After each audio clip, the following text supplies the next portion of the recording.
Bonjour, bonsoir, c'est l'heure à laquelle vous nous recevez. Je reçois en sa résidence et je reçois au plateau M. Jean-Jacques Ewondo, qui est diplômé de l'école royale militaire. Il est plusieurs fois auteur. Jean-Jacques Ewondo est un criminologue, politologue, père de famille. Jean-Jacques Ewondo est parmi les personnes aujourd'hui les plus consultées en matière de questions sécuritaires de l'armée, des armées, disons. Mais il dirige le think tank Défense Sécurité du Congo. Nous l'interrogeons aujourd'hui après les premières publications. Vous vous rappelez, il a publié Les armées au Congo-Kinshasa, radioscopie de la force publique au FARDC. Il a publié le second grand ouvrage que j'appelle Mine d'information, les forces armées de la RDC, une armée irréformable. C'est encore une mine d'information. Vous vous rappelez de la publication de notre ami et frère juriste Boniface Moussavouli sur les massacres de Beni, Kabila, le Rwanda et les faux islamistes. Et Jean-Jacques Ewondo a apporté une touche avec sa documentation. Il est aujourd'hui à nouveau et pour la énième fois auteur d'un nouveau livre, L'essentiel de la sociologie politique et militaire africaine, des indépendances à nos jours. Je trouve ici un nouveau concept, la sociologie politique militaire africaine. Jean-Jacques Ewondo, bonjour. Bonjour Timothée. Très heureux de vous rencontrer. De même pour moi. Merci de me recevoir chez vous. Tu te sens chez toi. Merci. Je comprends qu'on va se tutoyer. Jean-Jacques Ewondo, première question. Comment vous faites, père de famille, avec Think Tank Défense Sécurité du Congo? Vous-même, vous travaillez à un service sensible ici en Belgique. Vous êtes consultant international, il faut le dire, en question de sécurité sécuritaire et armée.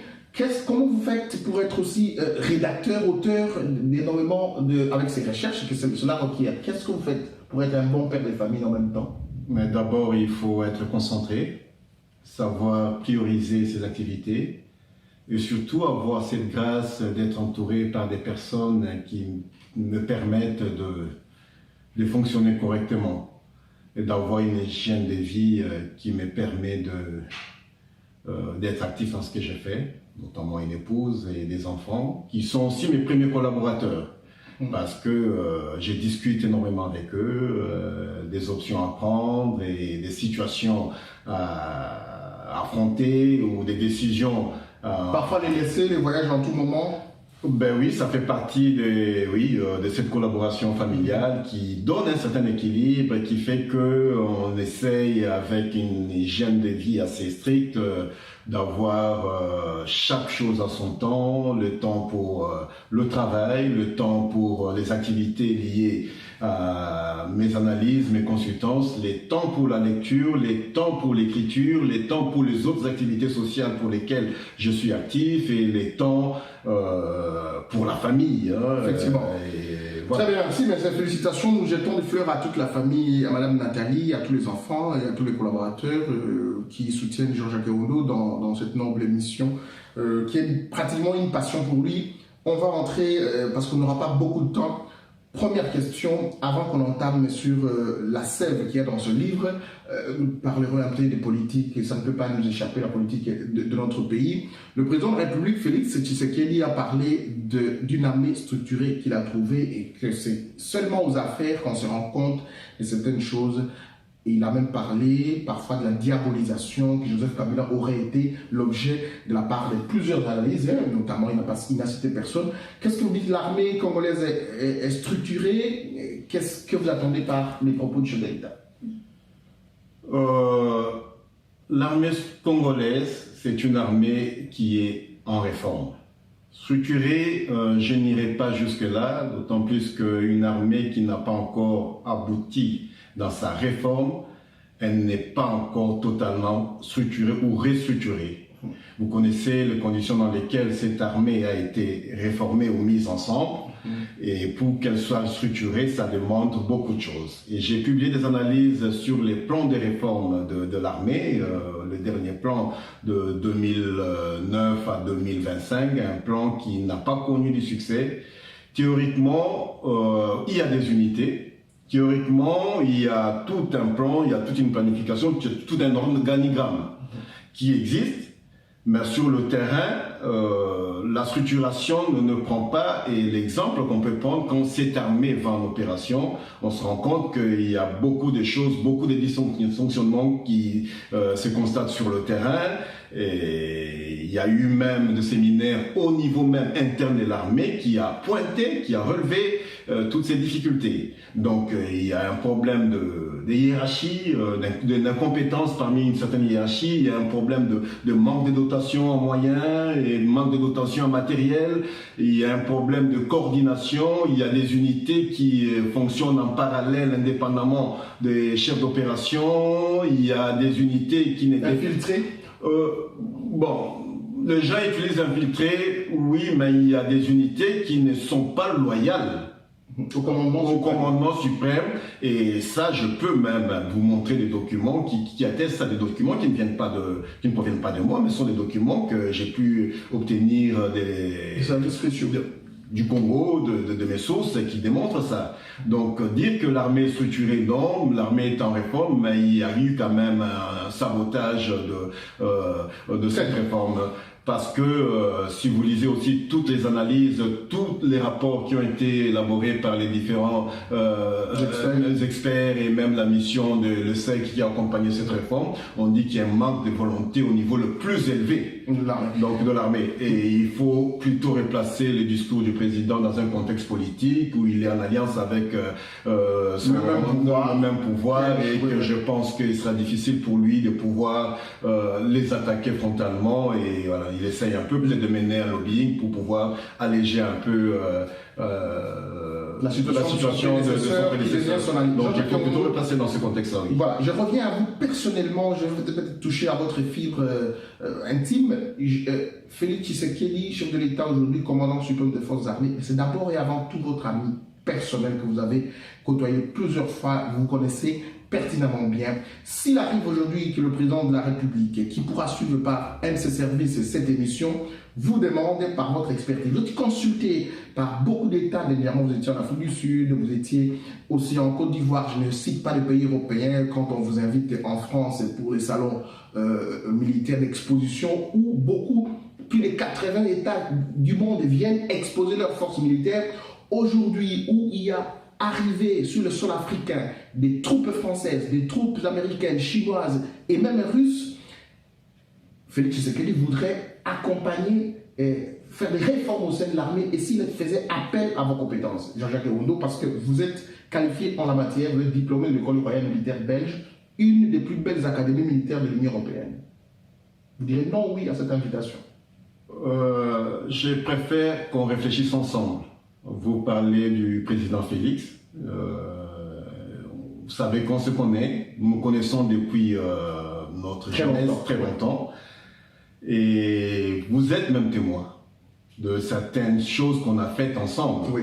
Pendant un temps, j'animais des séminaires de réflexion de l'UDPS ici en Belgique, où pendant la séance, le président était là avec ses frères et toute la hiérarchie de l'UDPS. Je peux citer donc le représentant M. Kabanda qui est ministre, ou M. Gilbert Kakonde qui était là et avec qui on a même traité d'autres problèmes de l'UDPS.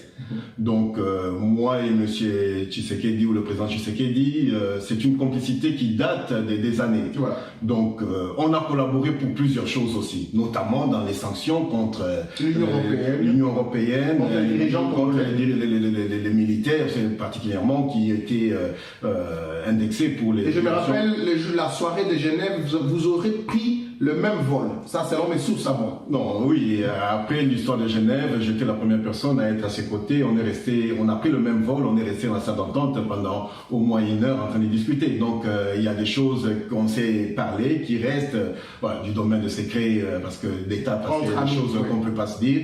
Et c'est quelqu'un avec qui on a échangé avec une certaine intimité. Donc, collaborer avec lui, pourquoi pas, parce que je l'ai fait par le passé. Ouais. Mais pour collaborer, pourquoi faire, dans quelles conditions, un cahier de charge précis doit être là s'il manifeste la volonté. Est-ce qu'il se mettra dans les conditions qui vous permettront de travailler en toute indépendance, prenant des initiatives par rapport à certaines décisions qui doivent être prises? Par exemple, je pense que poser la question à Jean-Jacques, je ne suis pas un super-homme. Je pense que, ça je le dis souvent aussi, même au sein de l'armée congolaise, il y a beaucoup d'officiers qui sont compétents. Voilà. Il y a beaucoup de gens qui sont sortis de l'ERM, des jeunes qui viennent aussi d'autres pays qui ont été formés, qui sont capables de réaliser les choses. Moi je pense qu'au-delà de la personne de Jean-Jacques qui n'est qu'une goutte d'eau dans l'océan, qu'on mette d'abord des volontés politiques pour permettre à certains Congolais qui sont dans les armées, qui évoluent dans les armées, de pouvoir s'exprimer. Au lieu de laisser la place aux mêmes personnes qui étaient avec le pouvoir précédent, qui continuent et qui ont échoué, qui ont été vers limite, et ce sont les mêmes personnes qui l'entourent. Et qu'est-ce que Jean-Jacques Kabound doit apporter de différents s'il côtoie ces personnes qui, d'emblée, ne seraient pas même favorables à ma présence à leur côté. Exactement. Donc la question, il faut peut-être la retourner autrement, poser la question si réellement il y a cette volonté de vouloir réformer l'armée avec les personnes compétentes dont je pourrais ou non en faire partie. Parce que vous allez joindre ce raisonnement à la question de ce livre parce que sa parution interviendra le samedi, quelle date comme ça? Non, le livre est déjà paru sur Amazon, mais la présentation officielle, ce sera le samedi 12 octobre. Donc, on en parlera à la fin. Jean-Jacques Ewondo, il y a un thème que je n'ai jamais vu depuis que je mène mes petites recherches en matière de résolution des conflits, l'essentiel de la sociologie politique militaire africaine. Pourquoi ces concepts? Que veut traduire ce concept de la sociologie politique militaire? Ce n'est pas un concept, c'est une réalité sociologique, parce que souvent quand on parle de l'Afrique, quand on parle des armées, on parle souvent de l'histoire. On compte les histoires des victoires militaires ou des guerres, mais on parle très peu des rapports qu'entretiennent les armées d'abord avec la politique, les rapports qu'entretiennent l'armée avec la société civile et la structuration même de l'armée. Et quand on parle de la sociologie politique militaire, il faut d'abord revenir à ce qu'on appelle sociologie militaire. La sociologie militaire, c'est une étude, c'est un aspect de la sociologie que nous connaissons en général, mais qui traite des rapports entre l'armée et son environnement. Et qui traite aussi de la structuration, de l'organisation du fonctionnement de l'armée. Au lieu de raconter les coups d'État ou l'histoire. Non, on est vraiment au cœur du fonctionnement de l'armée. Et là, c'est un domaine qui reste encore, je peux dire, non exploité, aussi bien par les chercheurs que les académiciens, que j'ai voulu essayer de relever un peu le niveau parce que, surtout au niveau des études académiques africaines, j'ai beaucoup lu, mais je n'ai pas vu qu'on a traité cet aspect qui reste embryonnaire dans les sciences sociales. Et c'est ce concept-là. Et quand on parle de sociologie politique militaire ou africaine, la sociologie politique militaire, c'est une branche de la sociologie militaire, mais qui traite exclusivement du rapport entre l'armée et le pouvoir public. Et d'où, dans la sociologie militaire, on met l'accent sur la plupart des régimes qu'ont connus les États africains après les indépendances, qui sont caractérisés par ce qu'on appelle un système prétorien. Oui, et c'est à cela que je viens, parce que vous avez cité les cas de certains États où on trouve au sein de l'armée, lorsque je lisais le livre, on trouvait au sein de l'armée une unité ou quelques unités qui sont liées sociologiquement au guide, au chef de l'État, et vous avez même énuméré le pourcentage au Congo-Kinshasa, au Gabon, dans certains États. Qu'est-ce qui vous a poussé à aller jusqu'à identifier, par exemple, le régime au Congo-Brazzaville lié à... Qu'est-ce qui vous a poussé à aller plus loin? Parce que quand on fait les études sur l'armée, même sur l'évolution des États, et les études ont démontré que l'armée où les armées ont été à la base des créations des États modernes. Quand on parle d'un État, on parle d'un espace géographique qui est bien structuré avec plusieurs groupes sociologiques ou sociaux qui sont brassés pour former un État. Et quand on fait l'analyse pour les régimes africains, on se rend compte que l'armée, qui devait être le symbole de ce brassage, se retrouve être une armée où une certaine composante sociologique ou socio-géographique se retrouve majoritaire. D'où l'idée, quand on parle d'une armée nationale, est travestie ou travesti ou perverti plutôt. Et on a une sorte des armées mono-ethniques. Par exemple, pour le cas du Congo, on a parlé de la mbochisation de l'armée, c'est ce que j'ai dit. C'est-à-dire que vous avez la tribu de Mboshi qui se trouve autour de la colonne vertébrale de cette armée. Pour le Congo-Brazzaville, chez nous, sous Mobutu, on a connu l'équatorialisation des armées. Voilà. Aujourd'hui, nous avons la soilisation, surtout avec la kataganisation de l'armée. Vous avez au Congo, vous allez au Rwanda, où vous trouvez la c'est ces aspects qui font que les armées finissent par ne plus être des armées à vocation nationale, parce que l'armée étant cette accoucheuse d'État, n'est plus cette accoucheuse d'État, devient une armée au service d'un individu. Et je vais même donner un exemple. Récemment, vous avez vu le président, chef de l'État, venir en visite en Belgique. Je me suis amusé à regarder parce qu'il y a eu un document qui a circulé de personnes qui faisaient partie de sa mission. Ouais. Et quand j'ai vu dans la sécurité, vous voyez les noms, peut-être je peux me tromper, mais il y avait 16 ou 17 personnes, 12 noms avaient au moins, peut-être que ça peut être d'une autre province, mais c'était des noms consonance kassaïenne de sa province. Et là, je dis que nous sommes en train de rater le coach. Parce que si nous ne sommes pas capables de bâtir une armée sans tenir compte des origines ethniques, nous risquons de tomber dans les mêmes travers. Et tant que nous n'aurons pas cette armée-là, il sera difficile d'avoir des armées capables de défendre le territoire national, parce que ces armées vont vite se retourner, devenir des armées de protection du président. C'est pas ça la mission principale d'une armée. Alors, je reviens dans un cas pratique, et c'est peut-être par là que nous aurions peut-être terminé avec cet entretien. Aujourd'hui, le président Tshisekedi, qui vient de l'opposition, n'a pas une armée comme tel, c'est un civil, contrairement à son prédécesseur Joseph Kabila, qui, dans une forme de soyalisation, a pratiquement constitué des unités à sa solde. Lorsque nous parlons des réformes, si le président Tshisekedi a la volonté politique de mener des réformes ou d'exécuter certaines propositions, parce qu'il y a beaucoup de propositions qui ont été faites depuis 2010 jusqu'à présent, est-ce qu'il n'y aura pas conflit d'intérêts entre le prédécesseur et l'actuel chef de l'État, et quel rôle peut jouer l'armée congolaise qui a pratiquement des officiers qui doivent tout à l'ancien président, mais qui se trouve aujourd'hui sous le nouveau commandement, le nouveau commandant suprême, mais qui, de toutes les façons, doivent recevoir les ordres à la fois du président légal et d'un ancien président qui a encore toute la manette. Comment se trouverait le président de la République actuel dans ces cas où la sociologie militaire de la configuration que nous avons appartient à son prédécesseur? Dans le cadre de réforme. Je pense qu'il faut être honnête, et il est dans une mission presque difficile, mais pas une mission impossible.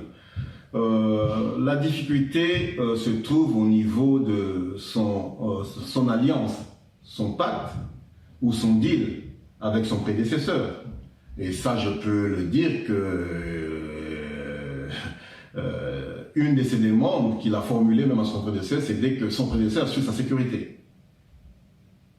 Alors que c'est lui qui est le commandant suprême, c'est lui qui doit assurer la sécurité. Et ça, je le dis, je sais pourquoi je le dis.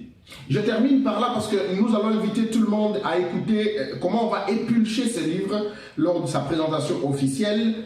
La loi portant statut des anciens chefs d'État. Aujourd'hui, Joseph Kabila garde plus de 15 à 20 000 militaires qui le protègent lui seul. La loi dispose de quelques unités qui peuvent protéger le chef de l'État.